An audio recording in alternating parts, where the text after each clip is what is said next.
Perry Details Retail. Today we are going to be starting the brake job, mother of all brake jobs, on the Duramax. Like I said, the Duramax has got a lot of issues. One of them is Wisconsin likes to use a lot of salt. I don't know why we do it now. We used to get by in the 70s without having a ton of salt, but now we have to have salt. And remember, back in the 70s, there were just rear-wheel drive cars. Yeah, with big blocks and stuff. So it was, we're still able to get around, but now we just gotta salt everything, so your vehicle that you spend thousands and thousands of dollars on literally disappears before your eyes. Well, anyways, okay, I ordered, we'll crawl underneath here again. You know, we were just underneath here a little while ago with the drive shaft, right? So we're underneath here again. Okay, let me get you guys set up here so you can see what's going on. I'm already pre-spraying all my my connections with Blaster. All right, so I bought a kit, a pre-bent fuel line, supposedly stainless steel. But I'm gonna blow that out of the water, guys. It's not stainless. They might say it's stainless, but there's no way, because you can bend it. It comes bent, and you can bend that back. That's not stainless. And plus, I took a magnet to it, and it still has a little tick or a stick to it. So there's not a lot of stainless in it if it's stainless.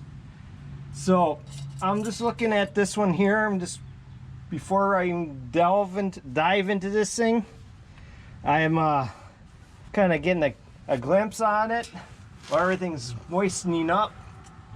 So this one's supposed to be passenger side one, and the bends aren't exactly the way they need to be. So we will be bending them. I can see that. They come out a little like that bend's not bent up enough and come back down, so there's a little bending that's going to have to be done. Hopefully I can do that without kinking it. I wanted exact fitment, but I guess that's not what we're going to get with the pre-bent stuff either. Usually I make my own lines, but I figured they had the pre-bent kit. Just get that. That'd be easy. You won't have to do anything, right? Okay, this one for the driver's side over here, which I don't have stone guards on these. Kind of wish they came with stone guards, but since I see that they're not real stainless or good quality stainless, I got the truck jacked up a little bit. I had a time, ouch, I had a time getting my spare tire down. I had to torch it out, and guys, you know what holds that spare tire up there? One bolt. One bolt. It's amazing. That holds that up there. Anyways, get back to what we're doing at hand here. Okay, this one's pretty close. I got, you can see I got my stainless steel hose there, which is gonna run from here to there. So then this one, I was testing, making sure all the fittings fit in them. So before I get taking everything apart, I'm gonna probably start this on Monday morning. I'll take the tires off maybe tonight yet, and get the lines. So I'm soaking right now, so that's the game plan for today. Now this one isn't too bad. This one's pretty close to what the original one is. So that one might fit pretty decent. This one's not going to. I know it already. It doesn't come close. That arch is not right. So that one's going to have to be bent some more. So this is what I'm trying to get the scope of it, so I know what I'm going to be getting myself into. So I'm prepared right now. Like I said, the big thing is trying to make sure my my joints are going to come apart as easy as possible. I don't want to have to just cut stuff. I want to be able to take it apart. But if cutting comes to cutting, we cut it, because we got all new hoses. We got new lines. I gotta go get some brake fluid yet, but I'm not gonna worry about that until I get the lines in. And I might end up buying a new master cylinder. Probably be a smart thing to do. Since I'm replacing everything, I should probably just do it. And do it that way. The only line I'm not gonna replace, guys, is that this line must have been replaced within a year or two. And what I'm gonna do, let me get around here, get all my stuff here. This line that goes up, this is one that usually goes bad on all these trucks right away. I went to the rear, the main rear one. So they must have replaced this one not that long ago. I don't like that it's up against that rail though. That I don't like. I'm gonna have to bend that out of the way, because that's just gonna wear a hole in there. That's not cool at all. So I'm gonna have to just give a little tweak on that, move that off that frame rail, and see where that, you know, I want to be able to get that one apart. That's the big one I want to get apart, because I don't, my kit is for the 6.5 foot crew cab. They don't have a kit for the 8-foot box, so I bought the 6.5. So I don't have this line. So this one's new anyways, newer. It's only a couple years old. You can tell it isn't rusty yet.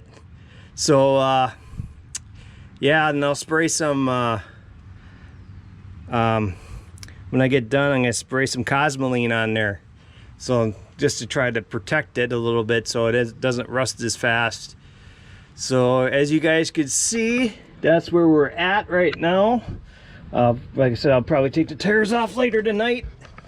And just checking out my setup here, making sure my fittings fit before I go anywhere else in it, because, you know, it doesn't pay to take it all apart if you can't do the job right. So I just want to plan out my attack on it, make sure everything's going to fit up. You know, this is a Russell braided hose. I'm not going stock. It was cheaper to buy the kit from Russell than buying all the stock hoses. Way cheaper. So then of course I got these like 2 years ago, and I just never done anything with them yet. I knew I was going to need to do them, because when I put the new brake rotors and pads on 2 years ago, I saw that the lines were just rust, and I'm surprised they made it this long, you know. So now I do have a problem with my hoses collapsing, I believe, because I'm having pressure back, or they're not. I put the pedal down, it's soft, then it gets hard later. So hopefully replacing all my lines and all my hoses and my calipers, there's no way to get the bleeders out of these calipers. These calipers are just shot. I mean, I sprayed them red, but when I cleaned them up a little bit when I got the truck and sprayed them red, but now I got the power stop, so they'll be still red again, guys. So here we are doing more of the Duramax work. So, and there's more to go on it yet, guys. So all right, we'll check in a little bit later. Here I am looking at lines again, and I can see there's something wrong with these two too. Okay, these are for the master cylinder going back to the anti-lock brake module. So they pretty much should be almost identical. And because they're basically going to the same place. So this is kind of similar. They'll be off a little bit because this location in the block, but right here's where it screws up somehow. The shipping bin says it's here. I don't think it's supposed to be there. I think it's this bin supposed to be the shipping bin. So I think that was supposed to be over here, because that would bring that up by that one. And like I said, they're not that far away. So there we go. There's your Chinese pre-bent stainless steel lines, not even close here. I mean, those things are like that far away at the master cylinder. That's not anywhere near that.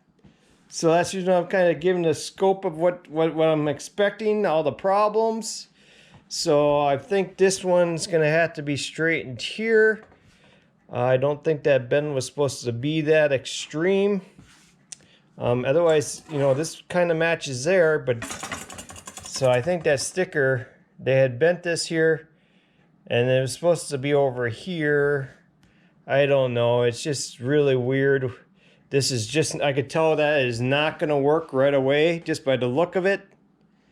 So we're gonna have to try to figure out how we can get that to be. I think I'm gonna have to bend this, but this would be probably, I'd have to figure out which one's correct once I start peeling it out of the truck. So I know there's an issue on the lines going back to the ABS module from the master cylinder. So guys, there is a problem there.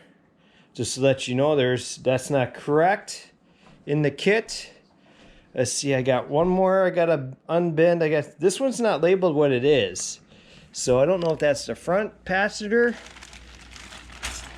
Let's see, front wheel driver's side. Okay, so this is my front wheel driver's side right here.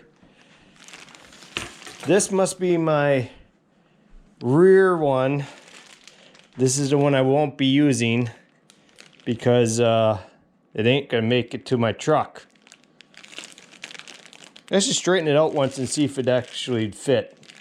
But that's got to be the wrong, because you know, like I said, I bought the kit for the 6-foot box. So yeah, so that's just looking at what I got here. I know that's messed up. I'm gonna unbend this one with the shipping bend. Oh wait, did I do that already? Yeah, I did that already. I'm gonna kind of lie down and see where that one lies up out there. Okay. So this one, and I know this one here is wrong too.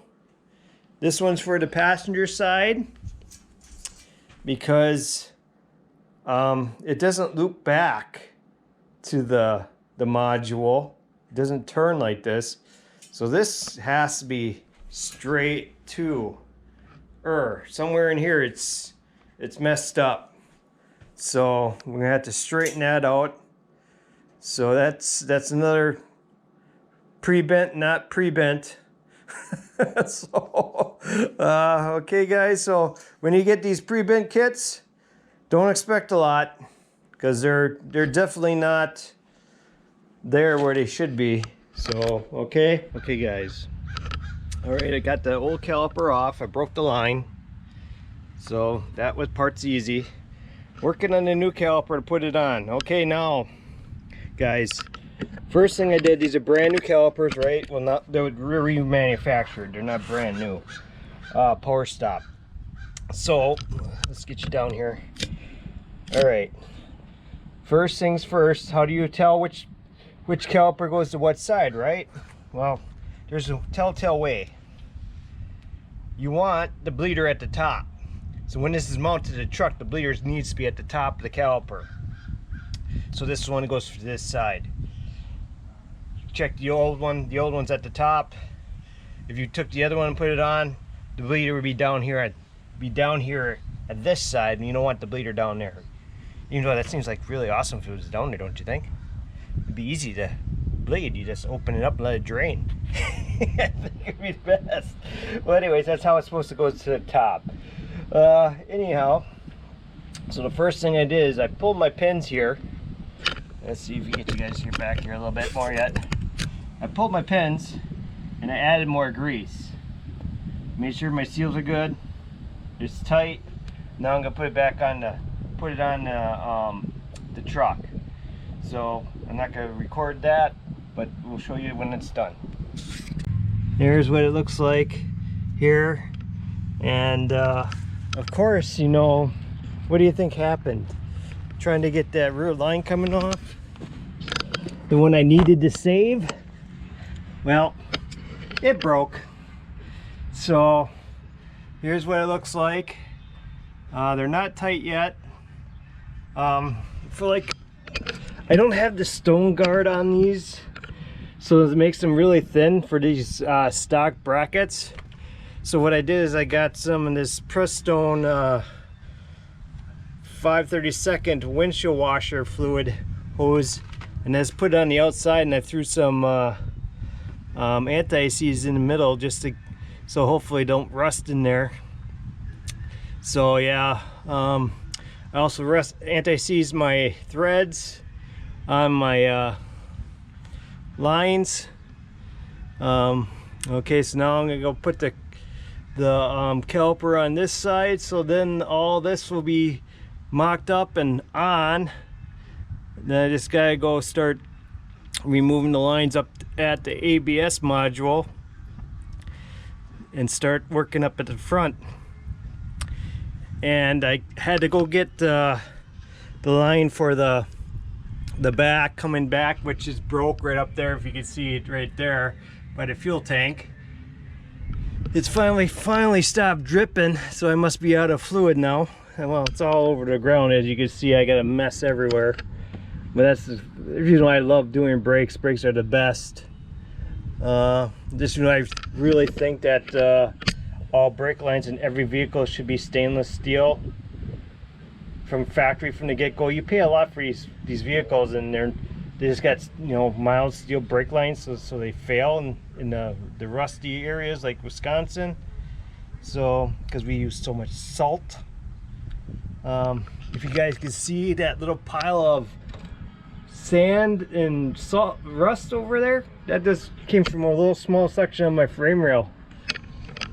I was looking at that yesterday, and that just kept pouring more and more. There's still more there. So maybe I'll take a shop vac and vacuum that out, so I could spray a little Cosmoline there to keep it from rusting anymore. Hopefully we'll try to hold off the truck and save it for a little bit. All right guys, we'll get back to you as soon as I get this done. All right guys, what I did here is I put some washers in here to space that out, because when I was clamping it, my hose, my line went right against that piece. I did not like that, because all you need is a little vibration and that thing will wear a hole in it. So I spaced it out. I could probably take one out, it would be good, but I don't know, it's so close that one might make the difference that it's close to. I'll try maybe taking one out and see where that is, because I don't know if there's enough thread there. So there's another thing you gotta do. All right guys, here's where we are now. Okay, so installing the brake lines is very not fun. They don't form fit exactly, as you can see. The huge problem, you guys, if you're going to take on this job, is the ABS pump. Okay guys, I'll get down here. There ain't much room down here because I don't have the vehicle jacked up right now, but right here, these 3 bolts. Oh, let me get my finger on them so you guys can see. This one, and that one for the ABS module. It comes out. Let me sneak you underneath there. Get a little grasp of what that looks like. Okay, so as you can imagine, all those lines in the front of it, I couldn't get them out. They were on there so hard. So since I was replacing all the lines anyways, guys, so I just went in there with the tin snips and I snipped all the lines, and I took it off the frame rail and brought it in where I could put a ratchet and a socket on there. The big thing was I was worried about stripping them, and I got to the last one and I pulled a little aluminum thread out. I'm like, oh, I gotta get a new one. I mean, it was just a little, I don't want to chance it, you know, so I bought a new pump, put my module on top of it, which was hard because the screws heads were just about gone on that, guys. So so I had to get new screws. I got those from Napa, They had a kit you could get. It was 16 bucks for 4 cap screws. It's unreal for what they want for those, but they're the people that have them. The Vance and the Rileys don't, so you're kind of stuck. Probably could have gone to Fastenal, but they probably wouldn't have them in stock either, and they would have been ordered too. And I'm sure it probably would have took a while. Okay, next, guys, running the lines. Actually, I thought running the front lines were going to be more of the pain in the ass than the rear. And the rear one is the worst. Because I got a lot of... this truck had a 5th wheel hitch. So there's a bunch of wires back there all bunched up underneath the box from when they had the 5th wheel wiring up there. If, you know, when they took it out, they should have just took it out. Not just wrapped it up and wound it up in there and zip tied it up in there, because that created a huge problem of trying to get the brake line through. I tried going through the front. That doesn't really work well. I watched one YouTube video where the guy said going through the front isn't too bad. I couldn't get through because of that wiring harness. So went through the back and we fished it through that way and got it up here. Now with these pre-bent line guys, just to let you know, they don't line up perfect at all. In fact, some of them are pretty bad. And when you're trying to get them into where everything's supposed to line up like the ABS pump, so then you're screwing with them trying to get them straight, so when you thread the screw in it, it isn't putting side pressure on them. Because one of the things I had a big problem with is leaks. I have a bleeder that I can pump up, automotive bleeder. You fill the fluid into the pumper, and you pump it up, and then you just crack the bleeder open and pushes your air through. Okay, so I was leaking all over the place. I was dripping from my ABS, I was dripping from my rear end, I was dripping from the other side over there. And what I ended up doing is just, I got to the point where I was so frustrated with them, I just literally grabbed a wrench and I reefed on them to try to get them to stop leaking. So I finally got them all stopped, and now I'm holding air pressure. So now the new problem is I put a new master cylinder in, filled her up, was bleeding it. I cannot get a firm pedal. So makes me believe I got air in my ABS module, my ABS pump I just bought. So now I had to buy gotta buy a scan tool that has the auto bleed.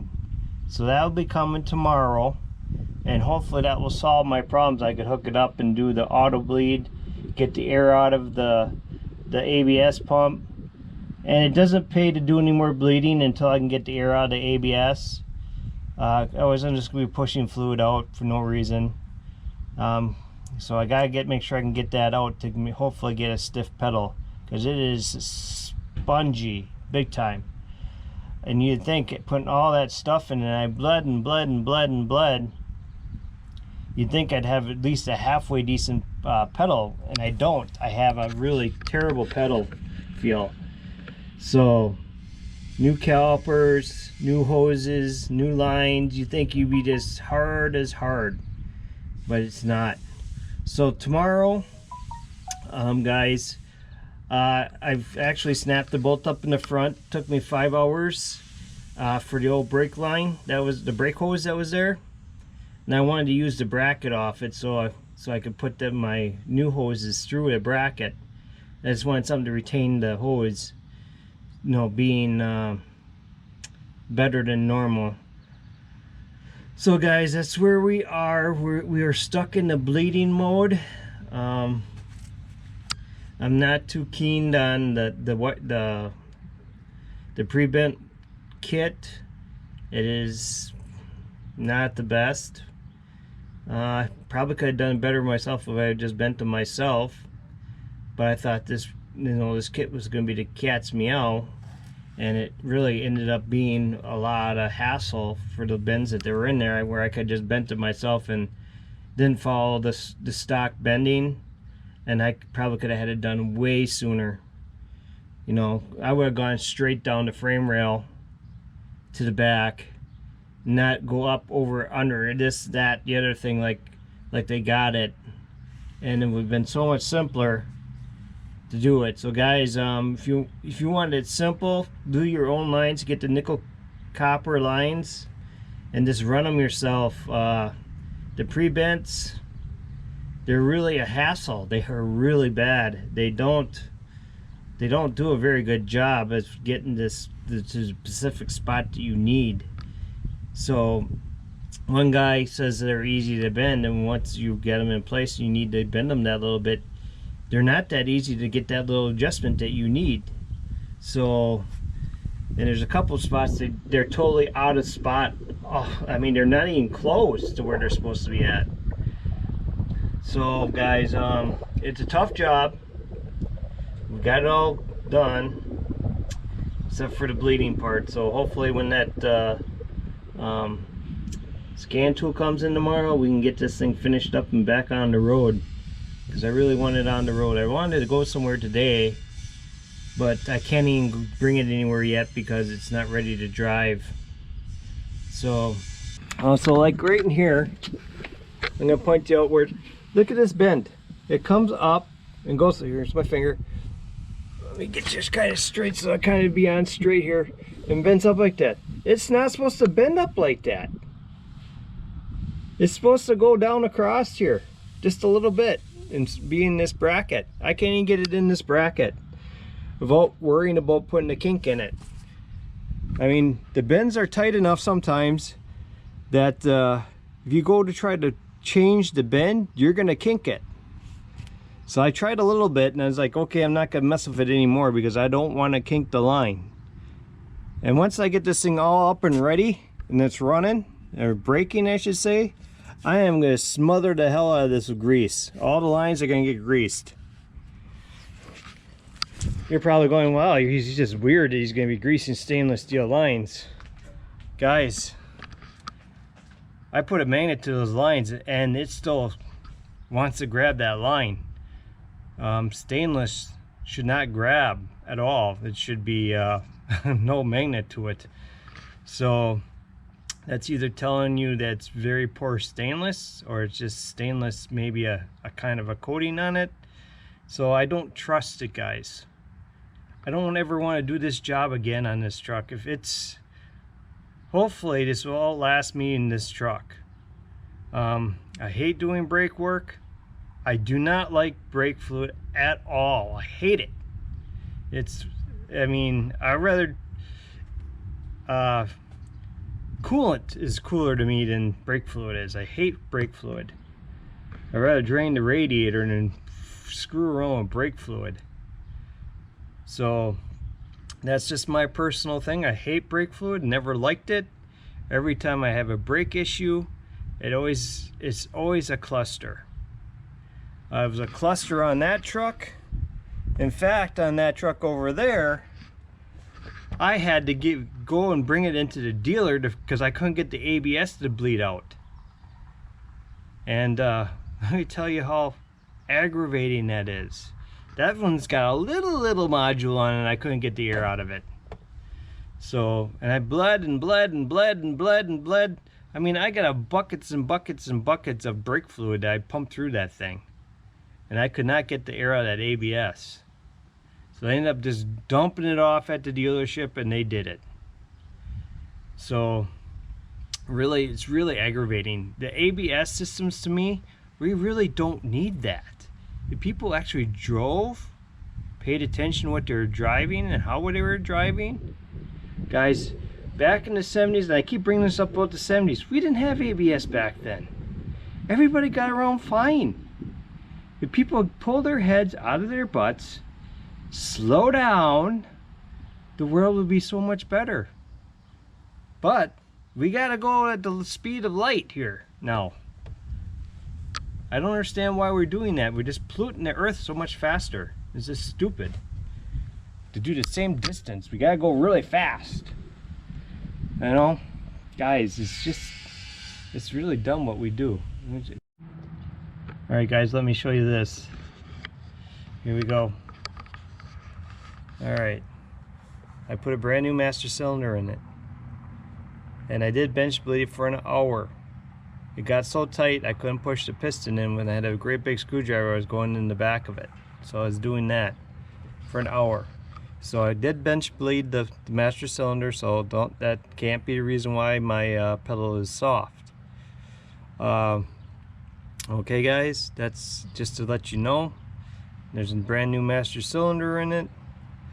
One thing I did notice though, and probably a little bit on the concerning side, is I don't even know what you call this on the back, where the hydro boost, I guess I'm gonna call it the hydro boost unit. It had a little fluid on the bottom of it when I took the master cylinder out, and I wiped it off a little bit. It doesn't drip, so it must not be leaking too bad. So I do have a little concern about that. The lines are leaky, and it's a typical GM leaky compression fitting hose lines. I think GM should get away from that kind of thing and do something a little different. But that's if I was designing a truck, I'd want my truck to last forever and be a great truck for my customer.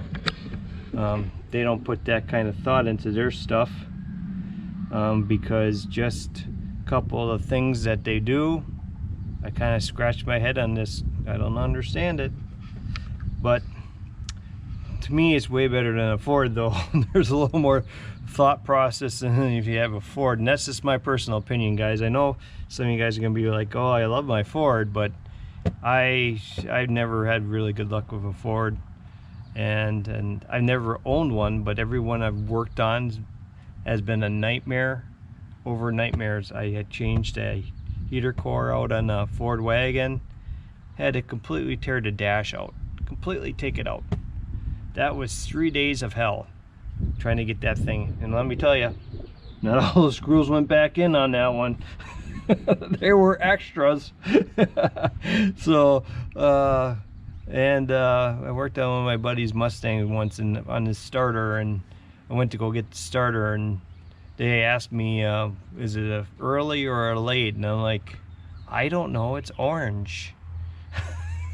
So I had to end up buying both starters and taking them back with me, and I brought back the one I didn't use. So I really don't care for that kind of thing. They should not change in mid-run unless there's a huge problem, and then they should do a recall and remove every one of all of the cars so all the cars are up to date. But that's just my thought. Ford doesn't think that way like I do. So, well, anyways, guys, so on my Duramax, I did talk, when I talked to the original owner when I got it, he said that he had changed, because I asked about the injectors on it. They had changed 8 and 2, and that's the 2 in the rear of the motor. So they had pulled the cab up. So guys, I just noticed this before. They must have disconnected off the panel here, and this was supposed to be here. I don't know if you can see that. There's that hole. That's supposed to be in this hole, not jammed up with the other one. So I don't know when I'll fix that. Maybe when I get my new fenders, and that probably won't be for a year. I'll get some new fenders and I'll bring them over to the dealership and have them paint the fenders. Broadway does a pretty good job at the painting. I brought a couple of my last vehicles in for them to just, and they weren't even Chevys. My T100, when I had gotten that accident and stuff and had Lemieux Toyota try to do the fix, and they were just terrible guys. They were terrible. I went to auto body school at in WTC, and well, while I was there, I figured it's something I didn't want to do for 8 hours a day, 5 days a week. So I made that choice, and I didn't go into that field, but I still do my own stuff, and I still have the knowledge of basically how to do it. I know I'm not up to the new processes, and because you know, I gotta remember this is back in '90. But I mean, they left rough cuts. They didn't even paint over it. They figured because it was underneath the lip of the box that they didn't have to fix that. And I was pissed, you know, guys. You know, it should be returned to me as a new one, or you know, better than a new one. You know, but that's not how Toyota looks at it when you lease a vehicle from them. Yeah, they're there to scam you. So I'd never leased another vehicle in my life because that one incident with the T100.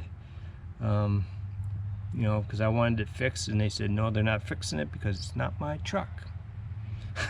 So, but they're gonna charge me when I turned it in. So I brought it over to Broadway, and Broadway fixed it up, finished the fix that they were supposed to fix, it, which they got paid to fix, and they wanted to fix it because they cut corners. So Broadway did a really good job, and you could hardly even tell what was wrong. That they, I mean, it was a perfect match. So with that, you know, and they were fast and pretty good with it. So I'm gonna bring my fenders in when I can pick up some new fenders for this thing and have them paint them black. Yeah, it's not the right way of doing it, guys, but it's a black truck. There's no metallic in it, so it's not gonna be like you have to spray the metallic down, have it stick a certain way up, you know, have it lay a certain way to make it match the rest of the truck. So it shouldn't be too far off shade. The big problem, you know, with these things is rusting out. Let me give you a little look at the rust out on this thing. This really does not make me happy, guys. This right here, where you can, let me see if you get in here, like, you know, so if you guys look at this here, this is where my push pin was, right here. When I took my inner fender well, this all came out.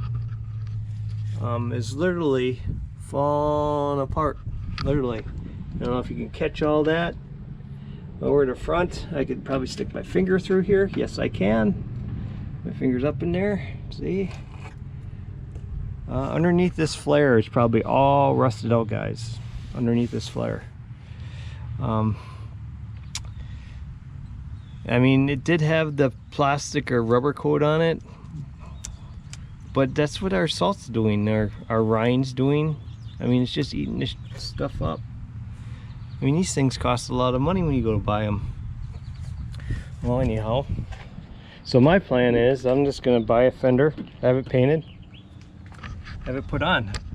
I don't know if I'll keep the flare on it or not, because the rear's got to be, I'm gonna try to locate a new box for it. That's gonna be a tough one because it's an 8-foot box.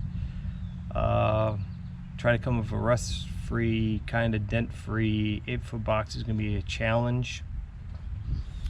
I'm gonna try to see if I can get my cousin to look for me one in Texas, if he can score one for me, and I'll drive down there one time and I'll pick it up. So that's what I'm hoping we'll have to do, is unless I can come up with someone that's brought one up here for a reasonable price. I'm not gonna pay $1,500, $2,000 for a box. Before I'd even do that, I'd build my own box on the back and make a flatbed.